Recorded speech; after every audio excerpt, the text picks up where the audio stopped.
తెలంగాణలో కాంగ్రెస్ రైతులు మోసం చేస్తుందని ఆర్మూరు మాజీ ఎమ్మెల్యే జీవన్ రెడ్డి అన్నారు. కాంగ్రెస్ పార్టీ ఇచ్చిన 420 హామీల్లో ఒక్క హామీ కూడా నెరవేర్చలేదన్నారు. 6 గ్యారంటీలతో ప్రజల్లో మోసం చేసిందని మండిపడ్డారు. తెలంగాణలోని రైతుల వడ్ల కొనుగోలు విషయంలో కోట్ల రూపాయలు దండుకొని రాహుల్ గాంధీకి రేవంత్ రెడ్డి పంపిస్తున్నారని ఆరోపించారు. ఈ అంశంపై డీసీబీఐ స్పందించి రైతులకు న్యాయం చేయాలంటున్న జీవన్ రెడ్డితో మా Hyderabad bureau Pranay Varma face to face. Congress ఇచ్చిన హామీలతో పాటుగా రైతుల్ని పెద్ద ఎత్తున మోసం చేస్తోంది. ఇప్పటి వరకు రైతులకు ఇచ్చినటువంటి హామీలలో ఒక్క హామీ కూడా నెరవేర్చలేదంటూ కూడా ఎక్స్ఎమ్మెల్యే జీవన్ రెడ్డి గారు మాట్లాడుతూ ఉన్నారు. ఆయనతో మాట్లాడే ప్రయత్నం చేద్దాం. జీవన్, రైతులకు సంబంధించి 120 రోజులు దాటినప్పటికీ కూడా రైతులను మోసం చేస్తూ ఉందని చెప్పేసి మాట్లాడుతూ ఉన్నారు. బట్ మేము అన్ని రకాలుగా కూడా రైతులను ఆదుకుంటున్నాం అనేది కాంగ్రెస్ చెప్తా ఉంది. రైతులను ఆదుకుంటున్నట్టు గ్రామాల్లో వెళ్తే మన టీవీని తీసుకొని రైతులను అడిగితే చెప్తారు. రైతేడిచిన రాజ్యం బాగుపడదు, ఎద్దేడిచిన వ్యవసాయం బాగుపడదు. ఎవరైనా ఒకసారి అన్నం పెడితే అన్నదాత సుఖీభావ అంటారు. అట్లాంటిది దేశానికి, దేశ ప్రధానికి, రాష్ట్ర ముఖ్యమంత్రికి, మీకు మనందరికి కూడా అన్నం పెట్టేది రైతన్న. రైతన్న 4 దిక్కుల కాదు 8 దిక్కుల నుంచి మోసం చేస్తూ ఉన్నారు. రైతులకు ఇస్తున్న హామీలను తుడిచిపెట్టి లాస్ట్ చేసి ఆర్ఆర్ ట్యాక్సీలో ముందున్నారు. రేవంత్ రెడ్డి, రాహుల్ గాంధీ ట్యాక్సీలో నంబర్ 1 ఉన్నారు, ఫస్ట్లో ఉన్నారు. 6 గ్యారెంటీల స్కీమ్లో, రైతులకు ఇస్తున్న స్కీమ్లో లాస్ట్లో ఉన్నారు. కాబట్టి ప్రజలంతా అగ్రహులై ఉన్నారు. అదే కాకుండా ఇవాళ 1500 కోట్ల కుంభకోణం, మొదటి కుంభకోణం ఈ రాష్ట్రంలో జరిగింది. గతంలో 2183 రూపాయలు ఇవాళ ఎంఎస్పీ ఉంది రేటు. 35 లక్షల మెట్రిక్ టన్నుల వడ్లను 1900 రూపాయలు లెక్క అమ్మారు. అంటే 2183 రూపాయలతో పాటు డబ్బునాలు, సూదులు, ట్రాన్స్పోర్టేషన్ వీటన్నిటి కలిసి దాదాపుగా 2600 అవుతుంది. 700 రూపాయలు ఒక క్వింటాల్కి అయితే 35 లక్షల మెట్రిక్ టన్నులకు గాను 1450 కోట్ల రూపాయల నష్టం జరిగింది. ఇది రైతుల కష్టం, రక్తం, చెమట. దీనికి కర్త కర్మక్రియ ఈ ప్రభుత్వం, మంత్రులు, ముఖ్యమంత్రులు. మంత్రుల వాటెంత, ముఖ్యమంత్రుల వాటెంత. దీనిలో కేంద్రం నుంచి కమిషన్ ఉంటుంది కాబట్టి కేంద్ర ప్రభుత్వం కూడా ఇన్వాల్వ్ కావాలి. ఇక్కడ కేంద్రం అధికారులు ఇన్వాల్వ్ కావాలి. ఈడీ, సిబిఐ కూడా విచారణ చేయాలి. ఈ 1450 కోట్లను తెలంగాణ ప్రజల కోసం వాడాలి. ఢిల్లీలో కప్పం కడుతూ ఉన్నారు కాంగ్రెస్ నాయకులు. అన్ని రాష్ట్రాల ఎలక్షన్ ఖర్చు గురించి డబ్బులు ఇస్తూ ఉన్నారు.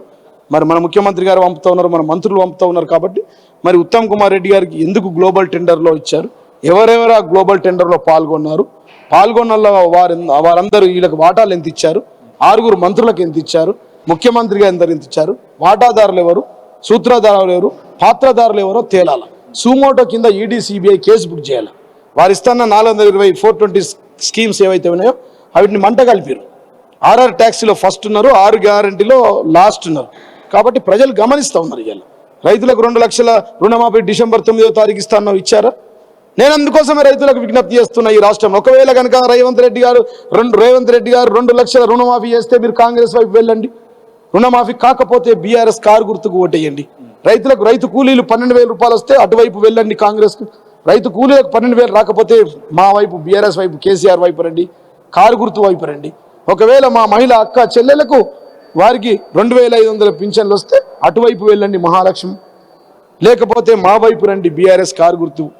మా ముసలమ్మలకు, తల్లులకు 4000 రూపాయలు పింఛన్ వస్తే అటువైపు వెళ్ళండి. ఒకవేళ రాకపోతే మా వైపు రావాలని చెప్పి మేము కోరుకుంటున్నాం.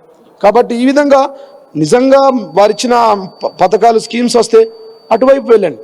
అందుకోసమే కాంగ్రెస్ అంటాం మేము. అది వాళ్ళది స్కామ్ల పాలన, స్కీమ్ల పాలన కాదు. కేసీఆర్ది స్కీమ్ల పాలన, రేవంత్ రెడ్డిది స్కామ్ల పాలన. సో స్కామ్ల పాలన మీరు అంటున్నారు. ఆ స్కామ్లు ఉండేది ఉంటే ఈ రోజు మీ పార్టీని వీడి చాలా మంది నేతలు ఆ పార్టీలో చేరుతా ఉన్నారు. గెలిచి బీఆర్ఎస్ కండిమ మీద గెలిచిన నాయకులే పార్టీలు మారుతా ఉన్నారు. రంజిత్ రెడ్డి గారు ఎంపీ ఉన్నారు. స్కాములు చేసిండో, ఏం అవినీతి దందాలు చేసిండో, భూ కబ్జాలు చేసిండో ఆ భయానికి ఆ పార్టీకి వెళ్ళారు. కానీ ఊరుకుంటారా అండి? రేపు బీజేపీ వాళ్ళు కూడా ఊరుకోరు, ఈడీ ఊరుకోదు, ఐటీ ఊరుకోదు, సిబిఐ ఊరుకోదు. దాని తర్వాత మా ప్రభుత్వం వస్తే మేము కూడా ఊరుకోం. ఎందుకు ఊరుకుంటారండి? ఇవాళ అమ్మ పాలు తాగి తల్లి పాలు తాగి తల్లి రొమ్ము కోసుకొని పోయారు. ముఖ్యమంత్రి గారు కూతురు జైలుకు పోతా ఉంటే నవ్వుకుంటే పార్టీలో జాయిన్ అయిన వాళ్ళు వీళ్ళని ఎందుకు సహిస్తారండి? ఇవాళ రేవంత్ రెడ్డి గారికి, మా ముఖ్యమంత్రి కేసీఆర్ గారికి మోసం చేసిన వాళ్ళు రేపు రేవంత్ రెడ్డికి మోసం చేయరా? రేపు రేవంత్ రెడ్డి నుంచి ఇంకో దగ్గరికి పోతారు, బీజేపీకి పోతారు. కాబట్టి పోయిన వాళ్ళు ఎవరైతే ఉన్నారో వాళ్ళని ఖచ్చితంగా డిస్క్వాలిఫై చేపిస్తాం, ఓడిస్తాం. కాంగ్రెస్ మేనిఫెస్టోలో 23వ పేజీలో పెట్టినారు. 10th schedule మారుస్తాం. ఇతర పార్టీల నుంచి వచ్చిన వాళ్ళు, మా పార్టీ మీద పోటీ చేసిన వాళ్ళు కానీ, మా పార్టీ అక్కడ గెలిచి ఇక్కడ వచ్చిన వాళ్ళని కూడా డిస్క్వాలిఫై చేస్తున్నారు. ఎంతమందిని డిస్క్వాలిఫై చేస్తారో చూస్తాం. ఇలా జాతీయ పార్టీలు 2 కూడా మా ఎంపీ క్యాండిడేట్లే ఉన్నారు. కాబట్టి ఖచ్చితంగా ప్రతిదానికి ప్రజలు చూస్తూ ఉన్నారు. ఖచ్చితంగా బుద్ధి చెప్తారు, కర్రగాల్చి వాత పెడతారు. 17 సీట్లు మేమే గెలుస్తాం. ఈ 1500 కోట్ల కుంభకోణం మాత్రం బయటకు రావాల్సిందే.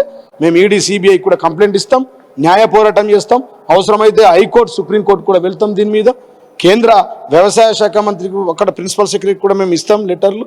దాని మీద పెద్ద ఎత్తున ఆందోళన కూడా చేస్తాం.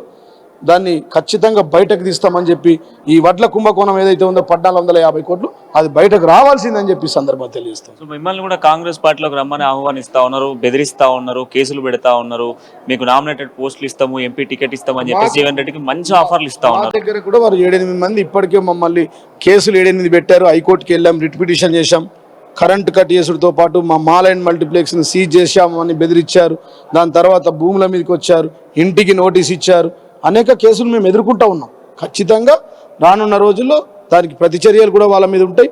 ఇవాళ అధికారులు రెచ్చిపోతూ ఉన్నారు. అది పోలీస్ ఆఫీసర్లే కానీ ఇతర ఆఫీసర్ కానీ లెక్క రాసుకోవాలా, అలా డైరీలో రాసుకోవాలా వాళ్ళు ఏం తప్పులు చేస్తున్నారో. మా డైరీలో కూడా అంతా లిస్ట్ అవుట్ అవుతుంది, మేము రాసుకుంటున్నాం.